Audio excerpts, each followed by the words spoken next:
Isinapubliko na rin ng iba pang mambabatas ang kanilang Statement of Assets, Liabilities and Net Worth o SALN. Kabilang sa kanila ang mga miyembro ng Makabayan Block sa Kamara.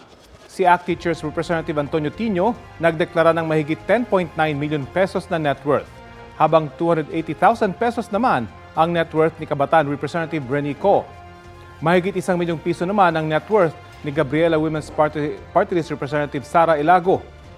Idineklara din ni Akbayan Party List Representative Shell Jokno ang mahigit 13.1 million pesos niyang net worth, habang 1 milyong piso ang kay Akbayan Party List Representative Percy Sendanya.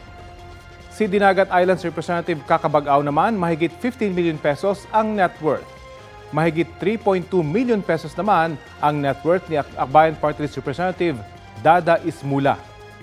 Batay naman sa SALN na inilabas ni Kamanggagawa Party List Representative Elijah San Fernando, meron siyang mahigit 2.2 million pesos na net worth.